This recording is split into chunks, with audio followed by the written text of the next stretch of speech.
Jack daily 2026 के registration start हो चुके हैं, यानी कि काउंसलिंग 2026 की स्टार्ट हो चुकी है। मैं आपको इस वीडियो में बताऊंगा कि काउंसलिंग के रूल्स क्या हैं जो पूर्णतया चेंज हो चुके हैं। आपकी एक गलती आपको हमेशा के लिए परेशान करेगी।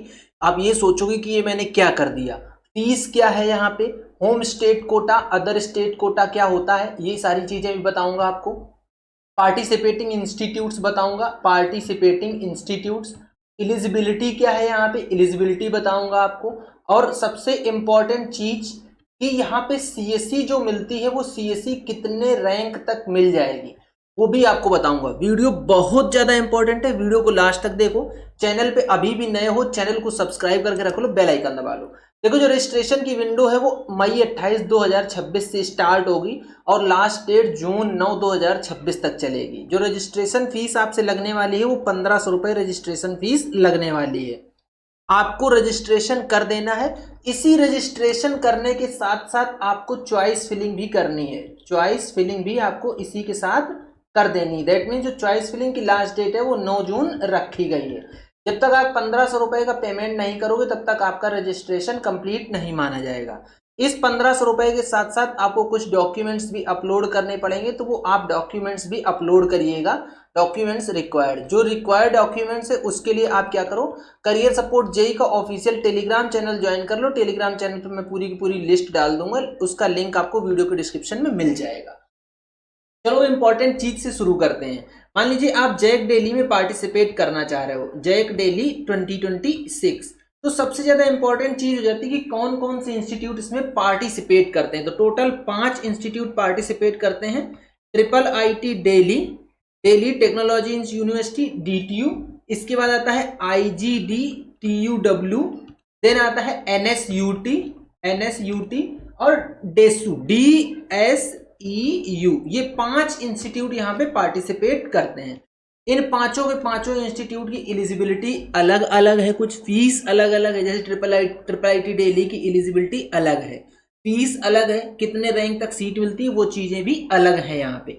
अब अगर आप जैक डेली में पार्टिसिपेट करना चाह रहे हो तो जैक डेली में 2 तरीके की सीट होती है। एक होता है होम स्टेट कोटा जो कि टोटल सीट का 85% सीट होती है। एक होता है अदर स्टेट कोटा जो टोटल सीट का 15% सीट होती है। होम स्टेट कोटा का मतलब होता है जो दिल्ली से जिन बच्चों ने 12th किया है उनको होम स्टेट कोटा का बेनिफिट मिलेगा। या फिर national capital territory of Delhi NCTD में जो स्कूल या इंस्टीट्यूट सिचुएटेड थे जिनसे आपने 10+2 किया है, 12th किया है। मान लीजिए आप यूपी के हो लेकिन आपने NCTD में सिचुएटेड इंस्टीट्यूट से 12th कर लिया तो आपको होम स्टेट कोटा का बेनिफिट मिल जाएगा। बाकी जो बच्चे अदर देन इसकी इस एलिजिबिलिटी के अलावा जो आते हैं वो सब अदर स्टेट कोटा में जाते हैं। टोटल तो ये जो होम स्टेट और अदर स्टेट कोटा का है ना, ये बहुत बड़ा डिफरेंस क्रिएट करता है। आप लोग ये समझ लीजिए, इतना बड़ा डिफरेंस कि आपको लगभग, जैसे आप अगर आप बात करें कि आपको 6000 की रैंक पे सीएससी मिल रही DTU में अदर स्टेट कोटा से, तो आप ये समझ लीजिए कि 10 से 11,000 की क्लोजिंग रैंक पे आपको होम स्टेट कोटा से मिल जाएगी सीएससी DTU में। इस तरीके का डिफरेंस आपको दिखेगा यहाँ पे। अब मैं आप लोगों को दिखा देता हूँ एलिजिबिलिटी, जो कि बहुत ज्यादा इंपॉर्टेंट है। एलिजिबिलिटी के बिना तो आप एडमिशन ही नहीं ले पाओगे, वो मैं आपको लेके चलता हूँ, फटाक से एलिजिबिलिटी दिखा देता हूँ। देखिए 10+2 की एलिजिबिलिटी लगभग बाकी सारे इंस्टीट्यूट में सेम है। सिर्फ जो डिफरेंस है वो ट्रिपल आईटी दिल्ली में है, वो भी मैं आप लोगों को अभी दिखा दूंगा। बाकी सारे इंस्टीट्यूट्स का एक बार दिखाता हूं आपको एलिजिबिलिटी। देखिए ट्रिपल आईटी दिल्ली में अगर आपके पास 70% मार्क्स हैं, किसमें, फिजिक्स केमिस्ट्री मैथमेटिक्स है, फिजिक्स केमिस्ट्री मैथमेटिक्स और इसके साथ 2 और सब्जेक्ट में अगर आपके पास 70% एंड अबव मार्क्स है तो ही आप ट्रिपल आईटी दिल्ली के लिए एलिजिबल हो। इससे कम मार्क्स में आप एलिजिबल नहीं रहोगे, ये आप समझ लीजिए। अगर आप रिजर्व कैटेगरी से आते हो तो रिजर्व कैटेगरी का ये दिया हुआ है, ओबीसी के लिए 65%, ST 60 और SC ST 60, डिफेंस CW जो है 65% और PWBD भी 65% आपके पास होना चाहिए। EWS कैटेगरी को कोई रिलैक्सेशन नहीं दिया गया है।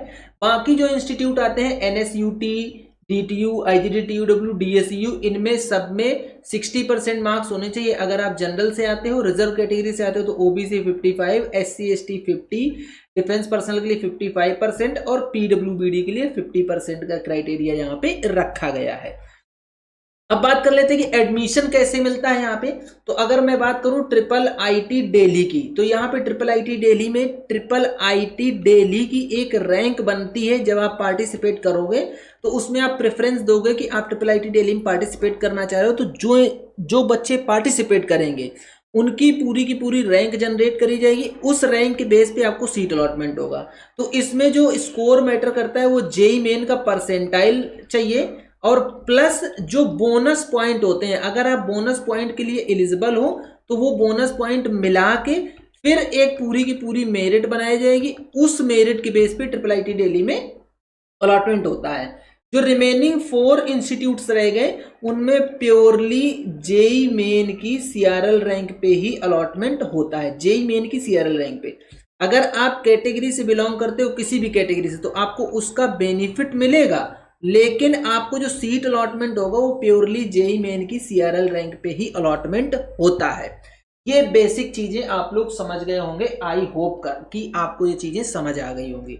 अब मैं आपको लेके चलता हूं सिंपल की काउंसलिंग के रूल्स क्या हैं। देखो बहुत कम लिखूंगा लेकिन ध्यान से सुनिएगा। काउंसलिंग रूल्स क्या हैं, काउंसलिंग रूल्स, ये ध्यान से सुनिएगा आप लोग।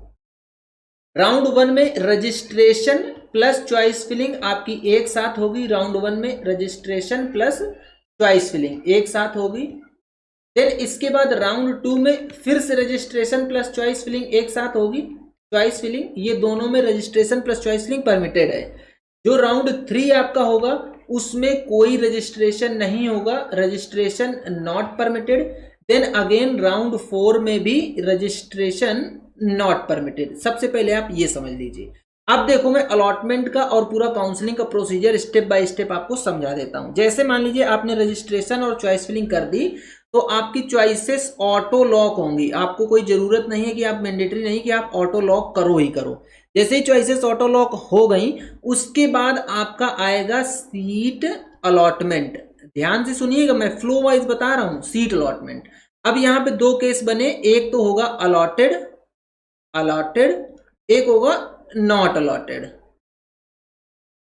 तो जिनको सीट नहीं मिली वो अपने आप राउंड 2 के लिए क्वालिफाई हो गए। जिनको सीट मिल गई, जो अलॉटेड है, वो ध्यान से सुनिए, जो अलॉटेड है उनके लिए अब क्या है, अगर आपको सीट मिल गई तो आपको सीट एक्सेप्टेंस फीस पेमेंट करनी है। सीट एक्सेप्टेंस फीस 95,000 रुपीज, 95,000 रुपए आप सीट एक्सेप्टेंस फीस पेमेंट करो।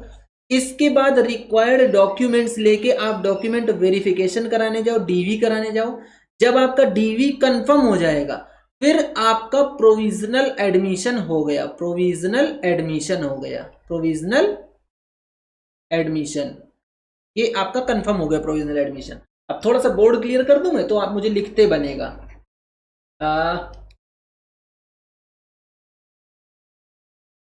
ये क्लियर कर देता हूं तो मैं आपको समझा पाऊंगा। ये देखो फ्लो वाइज में समझा रहा हूं, इसलिए समझा रहा हूं ताकि आप लोग ये चीजें सही से समझ पाओ। अब जैसे आपका ये प्रोविजनल एडमिशन हो गया, ये तभी होगा जब आप इंस्टीट्यूट में जाकर डॉक्यूमेंट वेरिफिकेशन कराओगे, और जिसको भी सीट मिलती है उसको 95,000 रुपीज का पेमेंट करना ही करना है। अगर आप ये पेमेंट नहीं करोगे तो सीट कैंसिल हो जाएगी। सिंपल सा फंडा है कि आपकी सीट कैंसिल हो जाएगी। दैट मीन्स 95,000 रुपीज का पेमेंट करना मैंडेटरी है अगर आपको सीट मिलती है तो। अब जैसे ही आपको सीट मिल गई, अगर आप अपनी सीट से सेटिस्फाई हो या फर्स्ट अलॉटमेंट आपको मिल गया, जैसे मान लीजिए आपने फर्स्ट में सीएसई डाली और सीएसई ही आपको मिल गई, तो आप चाहो तो इसको फ्रीज कर सकते हो। ये आपके डैशबोर्ड पे मिलेगा। अगर आप फ्रीज कर दोगे तो फिर आप फर्दर राउंड्स में किसी में पार्टिसिपेट नहीं कर पाओगे। दैट मीन्स आप अपनी सीट से सेटिस्फाई हो गए। अगर आपने प्रोविजनल एडमिशन ले लिया तो ये आपका जो डैशबोर्ड है वो ऑटो फ्लोट में रहता है। ऑटो फ्लोट में रहता है। आपको ऐसा नहीं कि कोई फ्लोट करना है, तो आप राउंड 2 में डायरेक्ट चले जाओगे और जो आपका चॉइस ऑर्डर है उस चॉइस ऑर्डर के बेस पे आपका अपग्रेडेशन लग जाएगा राउंड 2 में। लेकिन ये आप अगर सीट एक्सेप्टेंस फीस नहीं पेमेंट करते हो तो आपकी सीट कैंसिल हो जाएगी। अगर आपके पूरे डॉक्यूमेंट वेरीफाई नहीं होते तो आपकी सीट कैंसिल हो जाएगी। अगर आप डॉक्यूमेंट वेरीफाई नहीं कर पाते हो लेकिन आप 95,000 रुपीज तो पेमेंट कर ही चुके हो, तो आप राउंड 2 में पार्टिसिपेट कर सकते हो डायरेक्ट, क्योंकि 95,000 पेमेंट कर चुके हो।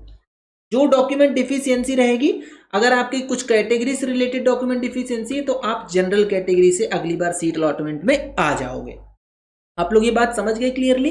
राउंड 1 का ये मैंने पूरा का पूरा फंडा आपको समझा दिया। आई थिंक इससे ज़्यादा क्लियर नहीं समझा पाएगा कोई आपको। फिर राउंड 2 में सेम यही फंडा होगा जो राउंड 1 का फंडा था, बिल्कुल सेम उसी तरीके से फॉलोअप चलेगा। यहाँ पे भी अगर आपको सीट मिलती है, सीट अलॉटेड, तो आपको 95,000 रुपीज़ पेमेंट करना है। जो बच्चे राउंड 1 में थे, अगर उनकी सीट अपग्रेड होती है तो आपको क्या करना है, प्रोविजनल लेटर डाउनलोड करना है अपडेटेड का। प्रोविजनल लेटर अपडेटेड का डाउनलोड करो, लेकिन आपको दोबारा इंस्टीट्यूट नहीं जाना है डीवी कराने के लिए, क्योंकि आपकी ऑलरेडी डीवी कंप्लीट हो चुकी है। राउंड 2 में जिनको फ्रेश अलॉटमेंट होता है उनको फिर से डीवी कराने इंस्टीट्यूट में जाना है। आप लोग ये समझ लीजिए, डॉक्यूमेंट वेरिफिकेशन के लिए आपको इंस्टीट्यूट जाना पड़ेगा जब भी आपको फ्रेश अलॉटमेंट होगा। सेम यहाँ पे अगर डॉक्यूमेंट डिफिशियंसी रहती तो आप राउंड 3 में चले जाओगे, लेकिन आपकी वो वाली सीट कैंसिल हो जाएगी। अब राउंड 3 में आप आ गए, यहाँ पे नो फ्रेश रजिस्ट्रेशन, तो जो ऑलरेडी रजिस्टर्ड थे उन्हीं का अलॉटमेंट आएगा। अगर आपका राउंड 2 से अपग्रेड हुआ है तो सेम बस अपग्रेडेड सीट ले लो, चुपचाप बैठे रहो अपने घर पे। अगर फ्रेश अलॉटमेंट आता है तो आपको फ्रेश अलॉटमेंट के हिसाब से मैंने अभी आपको क्या बताया कि 95,000 रुपीज़ पेमेंट करो, प्लस में जाके डॉक्यूमेंट वेरीफाई कराओ इंस्टीट्यूट में जाके। ये 95,000 रुपीज़ सीट एक्सेप्टेंस फीस आपको जरूर पेमेंट करनी है। जो लोग यहां तक, अब मान लीजिए कि आप राउंड 3 में आ गए और राउंड 3 में आने के बाद आप सेटिस्फाई हो गए कि अब जो आपको सीट मिल गई, मान लीजिए टॉप में आपने सीएससी डाल रखी थी और आपको सीएससी मिल गई, तो अब आप चाहो तो इसको फ्रीज कर सकते हो। ये फ्रीज करना आपके हाथ में है। जब तक आप फ्रीज नहीं करोगे तब तक ये आपका डैशबोर्ड ऑटो फ्लोट में ही रहेगा, आप लोग ये समझ लीजिए, बिल्कुल ये क्लियर कट है कि ऑटो फ्लोट में रहेगा। अब आ गया round 4। Round 4 is same as round 3, यहाँ पे भी कोई फ्रेश रजिस्ट्रेशन नहीं होगा, लेकिन अगर फ्रेश अलॉटमेंट आता है तो आपको जाके 95,000 रुपीज तुरंत पेमेंट करना है, प्लस डॉक्यूमेंट वेरिफिकेशन कराना है। आपका provisional admission subject to your document verification. अब यहाँ पे ध्यान से सुनिए, अब पूरा काउंसलिंग का रूल चेंज हो रहा है, एकदम क्लियरली चेंज हो रहा है। राउंड 4 में जितने एडमिटेड स्टूडेंट हैं उनके लिए अब ये पूरा का पूरा होगा आगे, जिसको आप बाकी जगह सुन रहे हो ना इंटरनल स्लाइडिंग, बाकी जगह इंटरनल स्लाइडिंग बोला जा रहा है, इसमें बोला जा रहा है अपग्रेडेशन। यहाँ पे अपग्रेडेशन होगा। तो अब आपने जो भी इंस्टीट्यूट, जो भी ब्रांच फिल कर रखी थी, आफ्टर राउंड 4 जो एडमिटेड स्टूडेंट है उनका अपने आप ही अपग्रेडेशन हो जाएगा।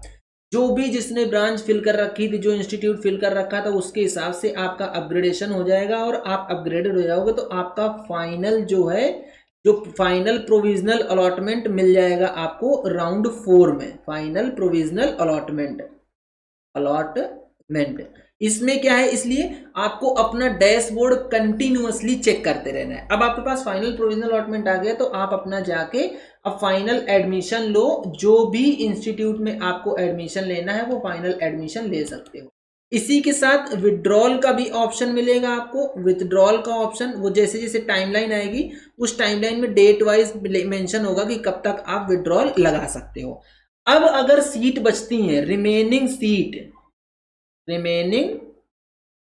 अगर कुछ रहती हैं तो उसके लिए ऑनलाइन स्पॉट राउंड होगा। ऑनलाइन स्पॉट राउंड कंडक्ट किया जाएगा। ऑनलाइन स्पॉट राउंड वो क्या है कि इंस्टीट्यूट वाइज होता है। तो आपने देखा होगा कि डीटीयू कंडक्ट करता है। डीटीयू में क्या है कि जो लोअर ब्रांचेस रह जाती हैं वो लोअर ब्रांचेस के लिए बच्चे, वहाँ पे लोअर ब्रांचेस में भी होड़ लगती है डीटीयू में कि लोअर ब्रांचेस मिल जाए, तो वो ऑनलाइन स्पॉट कंडक्ट होगा। यहाँ पे हर वो बच्चा एलिजिबल है। इवन अगर आपने विथड्रॉल लगा रखा है ना प्रीवियस राउंड में, तो भी आप यहाँ पे एलिजिबल हो, आप एडमिशन यहाँ पे ले सकते हो। जो ऑनलाइन स्पॉट आएगा इसका अलग से शेड्यूल आता रहता है, वो आपको अलग से शेड्यूल में बताता रहूंगा। ये हो गया आप लोगों के लिए काउंसलिंग शेड्यूल। मैंने ये सारी चीजें आपको बता दी। इसके अलावा भी बहुत सारे हिडन रूल्स हैं। अगर आप अभी भी नहीं समझ पा रहे हो कि किस तरीके से काउंसलिंग करी जाए, तो सिंपल आपके पास ऑप्शन है, आप करियर सपोर्ट जेई के हेल्पलाइन नंबर पे व्हाट्सएप करो, पेड गाइडेंस में इनरोल हो जाओ, आपकी एक परफेक्ट काउंसलिंग कर दी जाएगी और एक्सपर्ट गाइडेंस में परफेक्ट काउंसलिंग करके आपको दे दी जाएगी। अब आप लोगों को मैं दिखा देता हूँ कि फीस क्या लगने वाली है पर्टिकुलर इंस्टीट्यूट में, क्योंकि फीस जानना भी बहुत ज्यादा जरूरी हो जाता है। देखिए ये है आप लोगों के सामने फी स्ट्रक्चर, ये रहा। एनएसयूटी का फी स्ट्रक्चर ये लिखा है, 2,70,000 रुपए फीस है, 95,000 आप पेमेंट कर चुके होंगे।